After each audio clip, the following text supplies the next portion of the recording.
Bonjour à tous, aujourd'hui je vais vous présenter la mythologie grecque sous 5 titres. Qu'est-ce que la mythologie grecque? Son commencement? Les grands noms de la mythologie grecque? Qui sont ces dieux et déesses de cette mythologie? Et la titanomachie. Qu'est-ce que la mythologie grecque? D'abord je vais vous définir la mythologie grecque. La mythologie grecque, c'est l'ensemble des mythes, des croyances sur lesquelles la Grèce antique s'est construite. Son commencement. Comme dans toutes les sociétés humaines, les anciens Grecs pensaient que leur vie était dominée par des forces qui étaient au-dessus.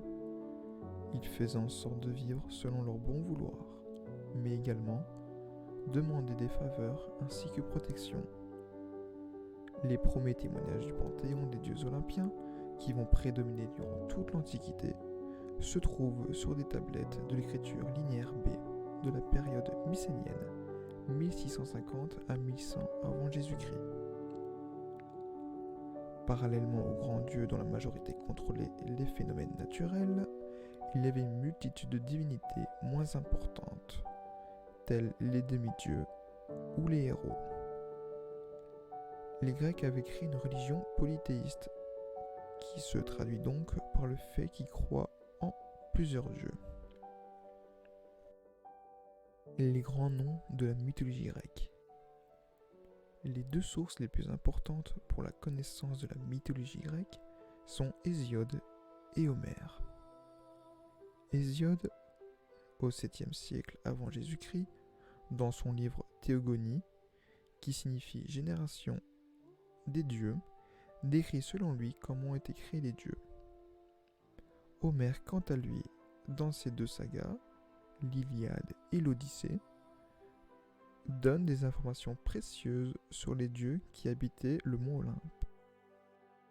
Qui sont ces dieux et déesses de cette mythologie?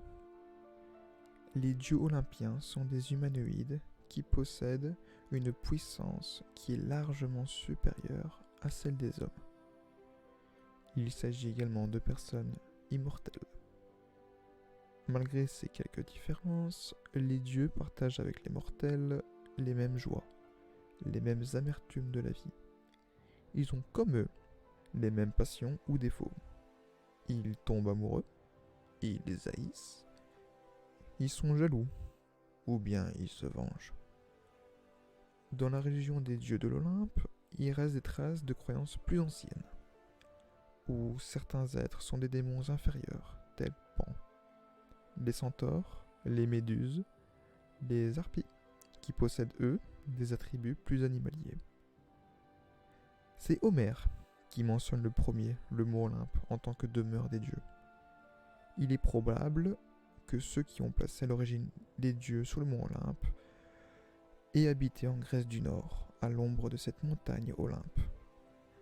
Elle est visible aussi depuis la mer, et peut-être la demeure des dieux fut placée aux confins du monde, jusqu'alors connue au nord. La titanomachie, le combat entre les titans et les dieux olympiens. Au commencement, seul le chaos régnait sur le monde. De ce chaos surgit la vie, Gaïa, la déesse mère née la première, qui est en couple avec Ouranos, dieu du ciel et des étoiles. Ensemble vont créer les hautes montagnes, les forêts étendues, la mer et océan, ainsi que la lumière qui s'est répandue partout. Par ailleurs, Ouranos et Gaïa ont mis au monde 6 fils et 6 filles, nommés les Titans. Mais Ouranos craignait que l'un de ses enfants lui prenne le pouvoir. Il les gardait donc enfermés dans les profondeurs de la terre. Son plus jeune fils, Cronos, réussit à s'échapper des profondeurs dans lesquelles il était emprisonné et élabore un plan pour pouvoir détrôner Ouranos. Le plan était simple.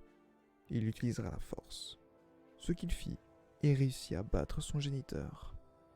Mais Ouranos n'a pas dit son dernier mot. Il lui jeta un sort. Les enfants que Cronos engendrera vont le détrôner à leur tour. Plus tard, Cronos engendrera des enfants avec sa sœur Rhea, déesse de la fécondité. Et pour éviter que celui-ci se fasse défaire par ses propres enfants, comme la malédiction lui a dit précédemment, il ne fera qu'une bouchée de ses propres enfants dès leur naissance.